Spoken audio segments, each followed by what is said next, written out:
Which tires? The A7s, right? Maybe? I would. You do not need to modify your car to be fast at autocross, and I'm gonna prove it. What's up, my guys, and welcome back to Counter Steer Garage.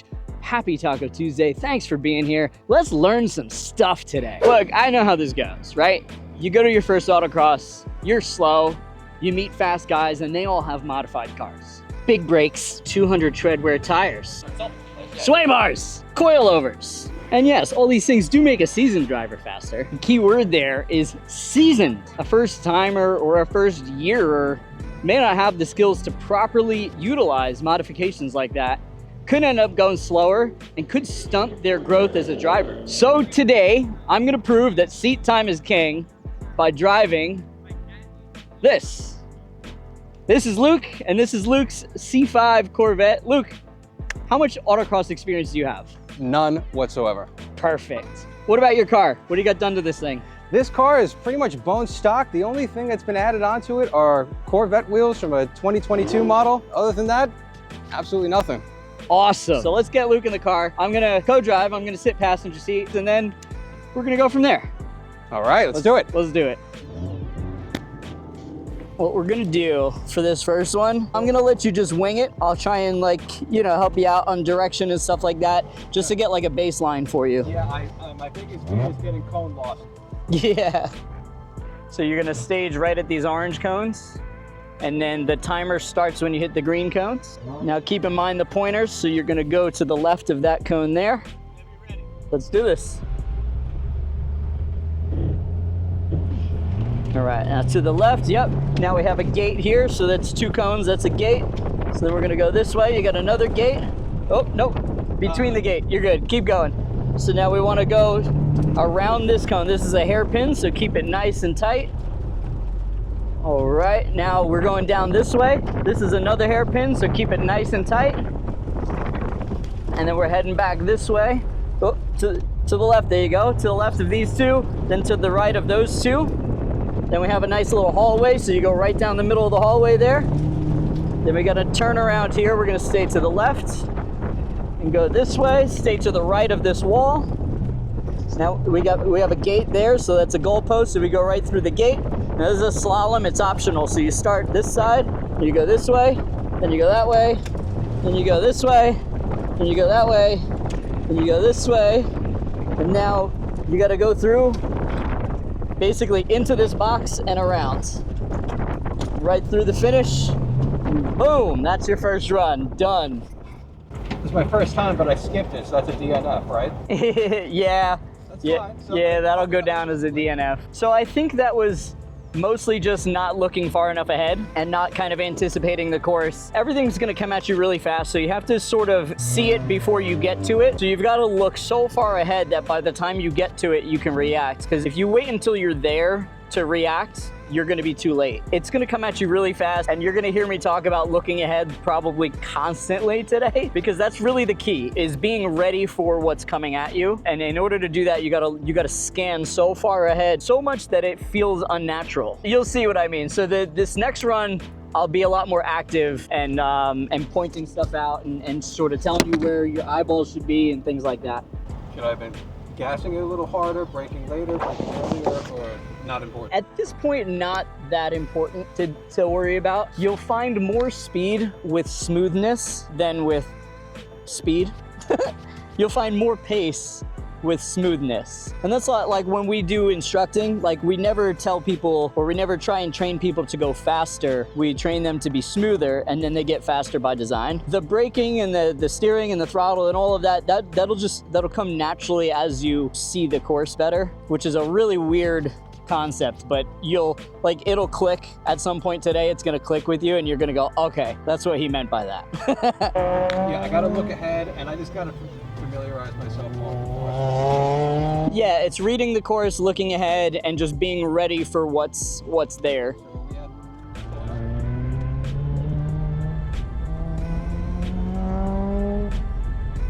When I'm waiting here in line, what I like to do is just kind of like visualize the course. So you've walked it once or twice, you've seen it once at speed, so now you have kind of an idea of where you're going. So what I really like to do is just kind of like sit here as you're waiting and just kind of like think about what direction you're going, you know, each element, you know, so you come off the line, you have this apex cone where you go to the left, then you have a gate, then you make the left turn, then you have another gate, then you have that cone that's really far away, and just kind of like think about where you're going before you get there. And that helps you kind of, when you see it, it's familiar, you know, because you've kind of already visualized it. All right, so we've got this cone here, so we're gonna go to the left of that. Then we're gonna arc to the right a little bit because we have that gate. Then we're gonna make that left turn, and then there's another gate. That's the one I missed. Yep. Okay, So let's do this. All right, so to the left, good. Now back to the right, through this gate. Now look ahead, find that gate. You see it? 2 stand-up cones, good. Right through it, there you go. Now we got a hairpin coming up. So turn nice and early, there you go, good. Start to unwind as soon as you get there. Now we're gonna head for this. This is another hairpin. So we're going this way now. Start to unwind, start to unwind. We're staying to the left of these 2, and then the right of those 2. There you go, through this little hallway here. Now we have this cone here. We're gonna stay to the left, but we're turning right. And then we gotta stay to the right of this wall. And now we're looking ahead to that gate. So we got the goalpost there, and now we're going into the slalom, so you can choose your direction. I like right, and then left, and then right. Good, and then left, and now stay to the left here, and now you're gonna go into this box, around this cone, and through the finish. Boom! All right, that was much better. That was much better. I bet you that was a 55. So there's 8 seconds right there. That was awesome. That was. See, all it takes is just that one run to see it, and then it just kind of starts to click. That was much better. So now you're seeing the course, you're anticipating. There's still parts where you're a little unsure of what you're doing, but that's gonna come as we go through the day. That's gonna start to hit you. In the back corner, that U-turn, you can carry a little bit more, not speed, but smoothness through there. Instead of going to the cone and then braking and then turning around it, you can kind of arc it a little bit more. And you don't want to arc it too far because you have that limiting wall on your left side, but you can kind of arc it and just carry a little bit more momentum through there. The trickiest part for you is going to be that slalom. Because I'm still not like looking far enough ahead. So I saw that and I was like, oh shit. But yeah, okay, that makes sense. Yeah. You're still a little reactive in the slalom. Slalom's probably the trickiest part of an autocross course, but you're gonna get to the point where like you could just, you have a steady foot on the throttle, you just keep a steady speed, and you just kind of go bam, bam, bam, bam, bam, and you're through it. Yeah. So it's all timing and rhythm, and once you get the hand rhythm down and you match that to the speed of the car, you can literally just close your eyes and go like this, and you'll go through the slalom. So I was going through it, and then it felt like I was losing control of the car a little bit, and so I that's where I stopped. Yeah.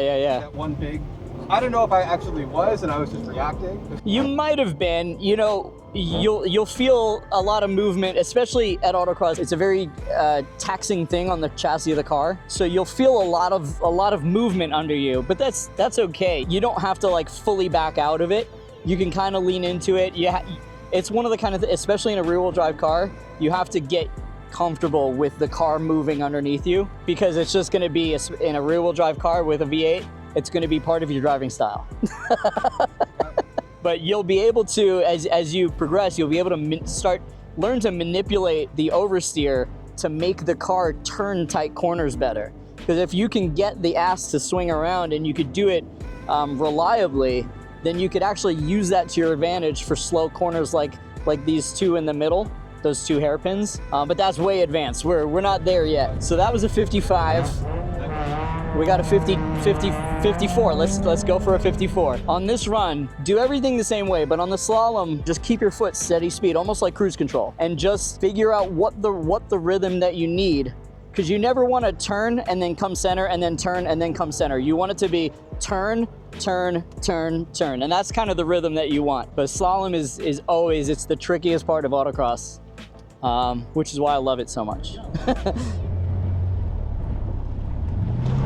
right, yep, to the left, good. Now through this gate. There you go, now through that gate. There you go, start to unwind the wheel, good, good. Now we got a hairpin. Get ready for it, nice and tight and tidy. Start to unwind the wheel, there you go, good stuff. Another hairpin here, we're going this way. Staying to the left of these two, and then to the right of the next two. And then through that hallway up there. And now get ready for a little bit of brakes here, but carry a little bit more speed. Float through here a little bit more. Just don't hit that wall. Good. Now looking ahead to that gate. Now into the slalom. Keep your foot nice and steady. And just turn. And then turn back. And then turn back.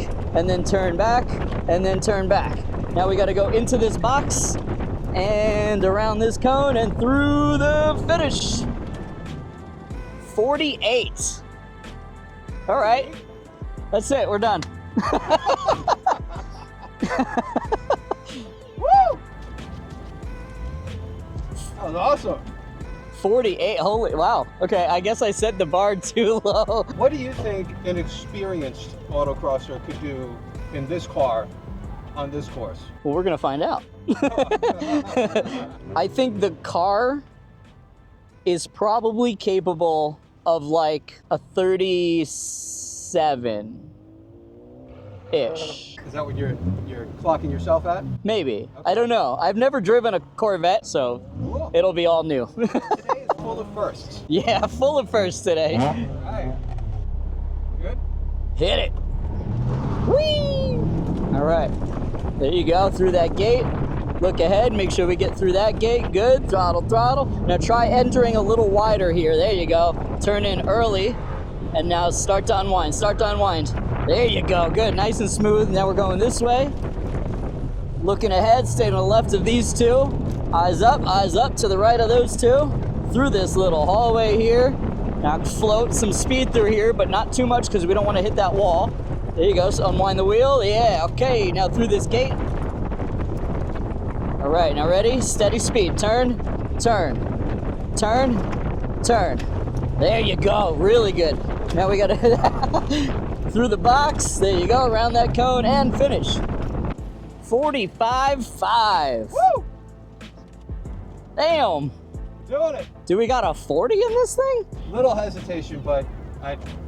Yes, so exiting the slalom is catching you a little Yes, bit. you're right. Yeah. So I gotta follow your advice. I gotta look ahead. look ahead, look ahead. So when you're entering, you're coming around this big turn, the big U-turn in the back, and then you want to dive into the slalom on that same arc and go and be on the left turning right. And then you go right, left, and then you'll come out also facing to the left, and then you can just dive right into that Chicago box. The Chicago box, if you look at it from above, it's a slalom. It just looks different. It's 3 cones in a line, and it just has a box around it, but it doesn't make it not a slalom. So you want to do just kind of the same thing. The spacing's a little different, but you just want to go in and out, just like that. And if you go to the left in the slalom, it means you come out of the slalom to the left also, and you'll have this perfect arc to just dive right into the Chicago box and out. All right. So aside from that, though, entering the slalom, what did I do? I'm sorry. I'm somewhat confused on that. What did I do wrong entering the slalom? Entering was fine. Coming around that back corner, you can make that more of an arc. And the bigger you let that back corner become an arc, like the easier entering the slalom will be. So you're going to this back corner and you're staying tight around this cone, which is good, but then you're kind of like straight lining the slalom, and it's kind of like, it's messing up your entry a little bit. So if you can carry more speed and just make that one continuous loop, you'll end up on the right side of slalom, and then you'll dive, or the left side of the slalom, the correct side of the slalom. Correct. The correct side is the left side, not the right side, but the left is the right. Yeah. That's gonna make for great content. And then the little hairpin in the middle of the lot, you did really well. You want to take that nice and wide on the entry because it's very tight on the exit. So you want to use all of your distance on the entry so that you can pivot around that cone, and make sure you're unwinding the wheel sooner. Let's go. All right, through that gate, through this gate. Now stay a little wide here. Good, start turning in early. choke up, and immediately start unwinding. There you go. Now we got the same thing over here. Oh, washing out a little bit. We're good. Keep going. To the left of these two, right of those two, through the hallway. Now this is the back corner. Make this one continuous loop. So you're gonna turn in this way. Oh! Too much speed. All right, stay to the left of this double. Ready? And we're into the slalom. Turn, and wait, box, into the box, and then out of the box. There we go. Too much. That was probably slower. That was also a 45. You had that wiggle again. Yeah. All right, damage report. We are currently not last. All right. We're 13th out of 14. All right. We started with a 63.3 to a 55.9, 48.4, 45.5, and then a 45.7. Oh, cool. So we've kind of plateaued a little bit, but there's definitely more time in there. Yeah. I said 50, but I think a 42. I think 42. I think a 42 is definitely possible. Cool. And that'll put you, if you could do a 42 flat, that'll bump you up into the top 10. Okay. First run in a Corvette. And there are obviously auxiliary gauges. There's a little button on there that says gauges. Oh. You want to cycle through that? Yeah, the turning radius in this car kind of sucks. Yeah, there's... Okay, we're doing some shuffle steering here. Put it in two. Yeah, will it start in first if I do that? It'll start in first. And then limit me to second? Exactly. That's all it does. It just limits you. That's what we want. Okay. Good to go?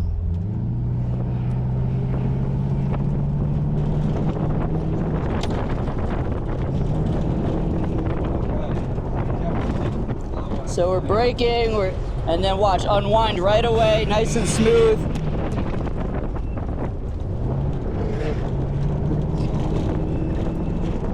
Yeah, this thing's a boat.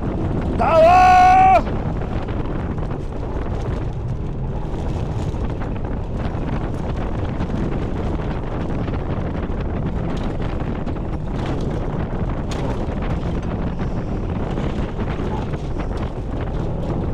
Woo! Wow, this thing, she's pretty good. 38.0. It felt like it started in second. I might try it in automatic mode. So what did I do there? Well, you took things a lot wider. I definitely saw that. Yes. You definitely pushed it harder too.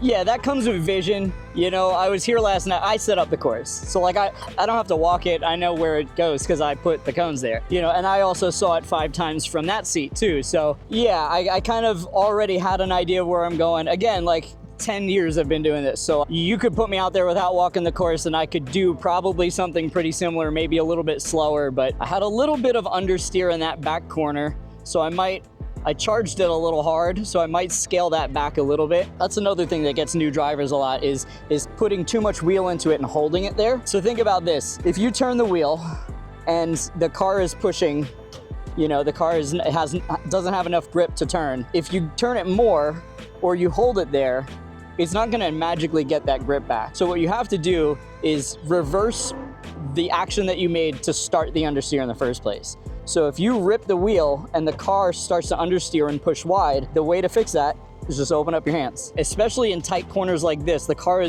any car is gonna push there. So as soon as you are on the trajectory to hit your point, the apex, you just start unwinding. Yeah, that's another thing new drivers do a lot is choke the steering wheel and hold too much steering. You'll see Mark in the 34 car, he refuses to listen to me. Hi, Mark. And just chokes the wheel. You'll see everywhere he goes, it's just because it's just his style, I guess. But it's not fast, as Mark knows. Looking at you, Mark. Probably won't break the wheel. So nice and tight here, pretty tight here. Now nice and wide here. Add distance because we can stay on the throttle. Now we're gonna start to unwind immediately as we get there. And then nice and tight here because we can push wide, back on throttle. Whee! So nice and tight right here. Little bit of brakes, float some speed through here. That was better. Late to the throttle. I was late on the throttle. Nice, easy arc, and then turn, turn, turn. There's the power I was looking for. 37.6.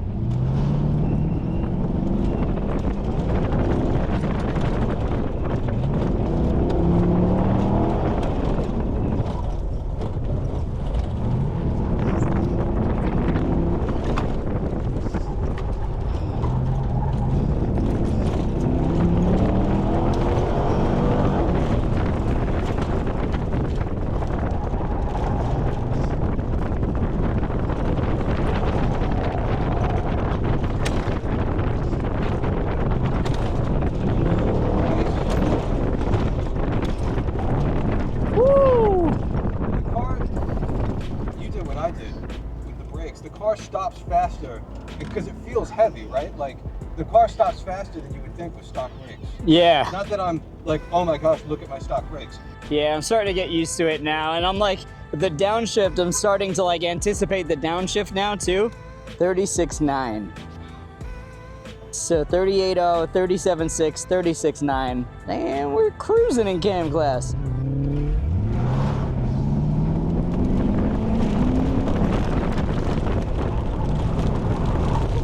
Oh, traction control! No! We can turn it off. Yeah, we definitely, maybe in the afternoon we'll turn that off. It's beeping. My tire pressure. Oh.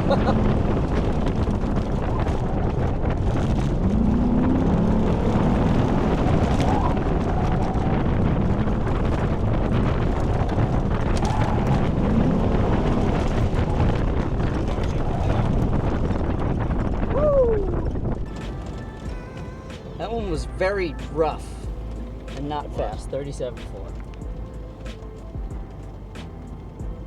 Yeah, that one felt more Airy. Yeah, so that's what we call overdriving. That's when you try to go faster and you end up going slower. Last one, fast one. Traction control is off. Let's go. No, that might do it right there. I didn't mean to do a burnout. See, that was controlling the launch.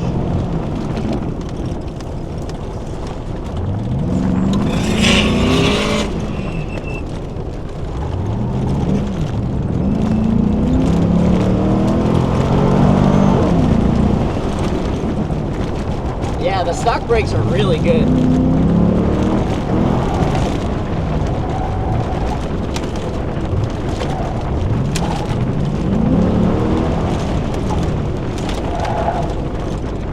Definitely better. That one felt pretty good. That one felt great. 36.3. So I think that's my new best. Yeah, I feel like one of these with like some like proper suspension and brakes would be an absolute riot. What are you trying? We're doing YouTubey things. All right. Making another $3. That's so going in the video. Damn it. Anyway.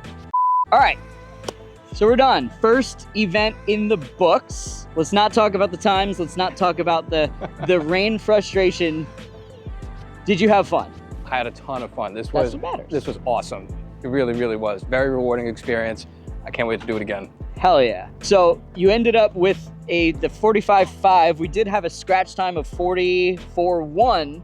So I mean that was a really good one.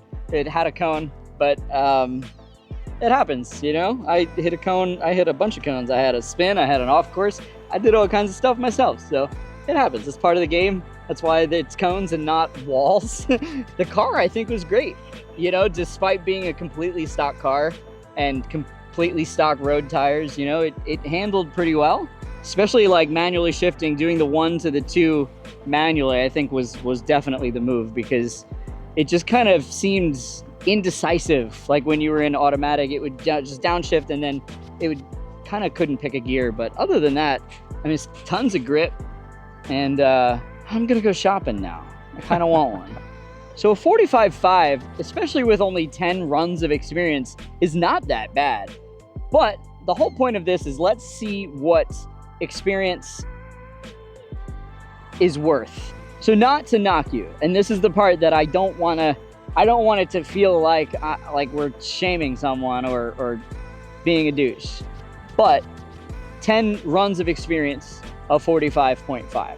10 years of experience, a 36.9. And that brings us to kind of the whole idea behind this video. You don't need to modify your car. Me and Luke, we drove the same car on the same day in the same conditions. And that extra experience, that 10 years of seat time, it was worth 10 seconds. So you could make your car, you could find 10 seconds, you can make your car 10 seconds faster on a 35-second course with just seat time.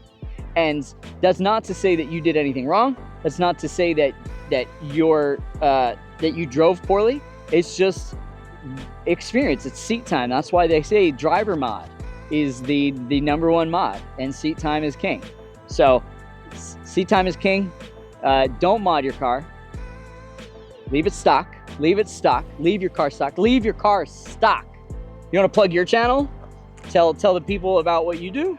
Yeah, so I'm a Corvette guy. This is one of my Corvettes. I also have a 69 Corvette that I'm in the process of fixing up, and you never know, maybe I'll bring it to autocross next year. That'll be sick. It's called Mako Ray, M-A-K-O-R-A-Y. I'm gonna put the link in the description. Go give them a follow and check out that C3, and maybe we'll see some more of this C5. Awesome, man. All right, it was great. Dude, thanks awesome. so much. Thanks for letting me destroy your car. I hope you get that wiper thing sorted out. Yeah, that'll be fun. Oh, hit like, hit subscribe. I'll see you guys next Taco Tuesday.